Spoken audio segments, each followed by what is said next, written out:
Carthage, a land of opportunity founded more than 2,000 years ago. Driven by wealth, power, and ambition, these pioneers built an empire that dominated the Mediterranean world for over 600 years. By developing some of the ancient world's most groundbreaking technology, both at home and in the far reaches of the known world.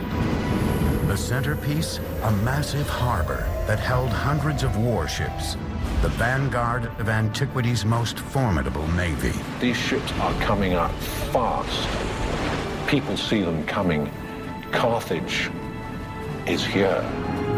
But storm clouds were gathering on the horizon. Carthage finally had an enemy that could match it blow for blow. A superpower like the world had never seen, Rome.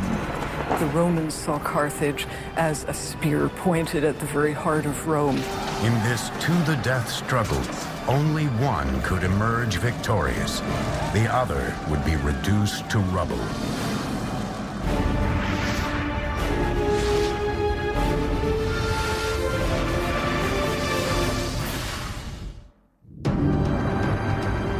Bloodshed, massacre, brilliant feats of engineering, and acts of suicidal bravery will mark the collision between the ancient world's two greatest superpowers, Rome and Carthage. It will be a fight to the death, and the outcome will change the course of Western history. Welcome to Tunisia. Hello, I'm Peter Weller.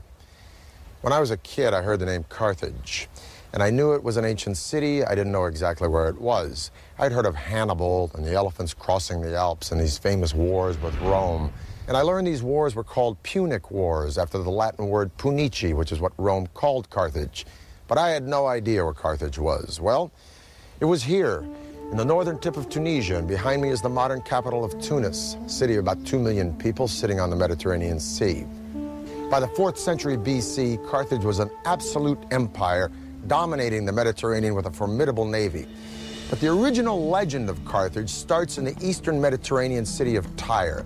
The Phoenician city of Tyre and a beautiful woman named Dido, and the jealousy and greed and lust for power that would absolutely rip a royal family apart.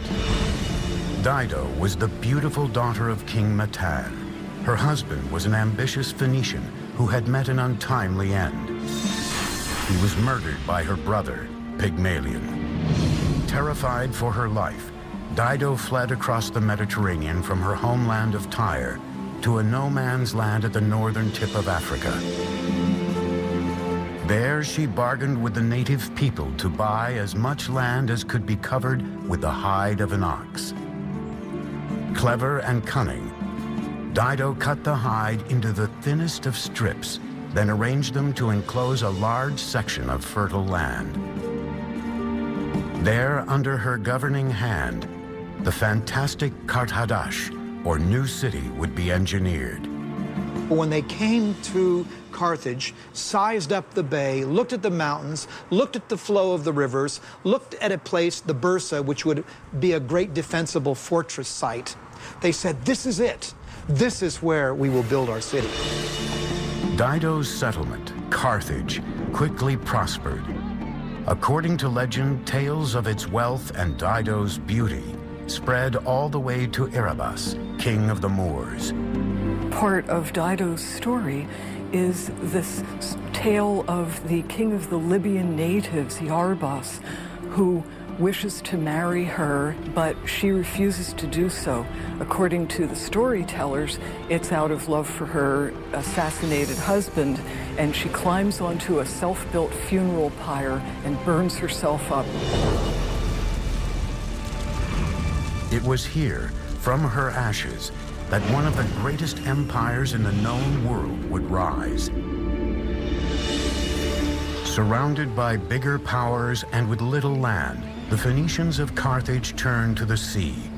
They were pioneers, pragmatic, open to new ideas, and endlessly innovative. When Dido established the city, the new city, a lot of people's eyes obviously opened wide and said, hey, a new city, a new start. And as these trading routes that Carthage pioneered expanded, it very rapidly became as international a city as anywhere then in the world. Over the next 200 years, Carthage evolves into a major Mediterranean power, establishing colonies in Corsica, Ibiza, and North Africa. By around 700s, maybe 650 BC, Carthage is a force to be reckoned with. Everybody's heard of it. Nobody messes with it. It's a very important city. Through expansive trade networks, by the 7th century BC, Carthage's new territories were generating a massive treasure chest, and its population reached 300,000, making it one of the biggest cities in the world. To some extent, you could compare it to a Manhattan. This is a huge population living in a relatively small area. So this is an important commercial and cultural hub, not only for North Africa, but also for the entire Western Mediterranean world. Before the Carthaginians' grand engineering feats had been launched in the name of the gods, Carthage's focus was closer to home. Like America 2,500 years later, the wealth of Carthage drew legions of people looking to make their fortune. Soon the city's architects and engineers had to find a way to house them all, a challenge that would lead to the most remarkable urban building boom in antiquity. There was something very important to the Carthaginian spirit, to its psyche, about staying within the walls of Carthage. So the pressure to design buildings that would accommodate people who wanted to live within the city was very strong. The Carthaginians would be the first on a massive level to turn the city's sky into private property by building apartments. These were as high as 6 stories, very densely populated. Why?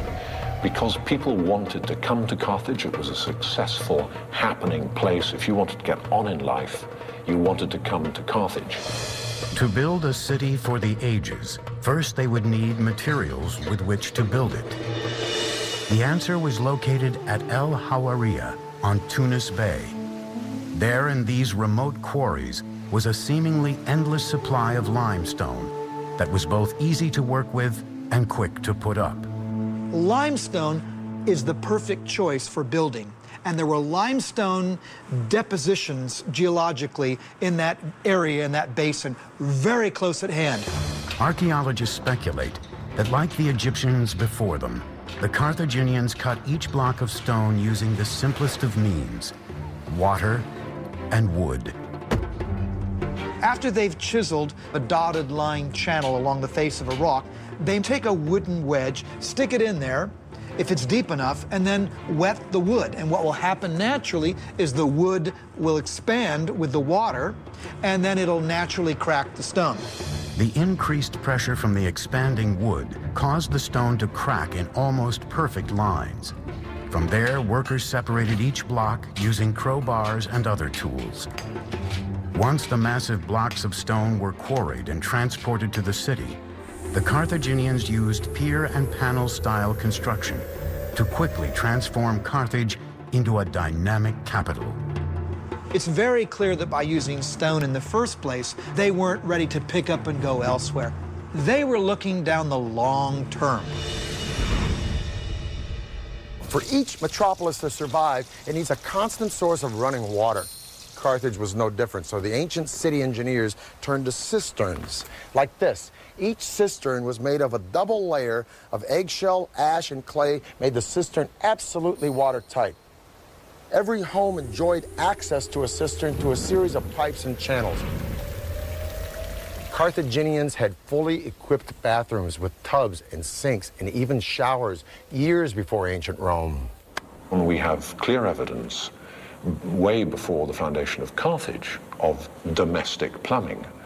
But it is Carthage by 600 BC or thereabouts, and certainly Carthaginian town of Kirkuane by 450 BC, that we have the first evidence of a unified system of water usage and, critically, sewage. Any fool can put in a bathroom, but the question is what you do with the waste water. And at Kerkouane, you see very clearly a unified single system that has piped water to the rooms that need it, the kitchen and the bathroom, but then piping the wastewater out to a common sewage system. This was evolutionary, yes, but it is also typically Carthaginian because it's also revolutionary. By the 6th century BC, Carthage was growing into a true city-state, brimming with magnificent temples, glittering palaces, and high-rise houses. But as Carthage's flame burned brighter, the flame of their Phoenician cousins was burning out. The great Phoenician city of Tyre fell to the Babylonians in 574 BC. Carthage was now on its own. Before long, the Carthaginians would sail beyond the dusty shores of North Africa, continuing to expand their empire by conquering the seas. The Carthaginians saved money by covering their stone houses with smooth stucco, making them appear to be constructed of expensive marble. This fact is brought to you by the smooth, crisp, unrivaled taste of Bombay Sapphire.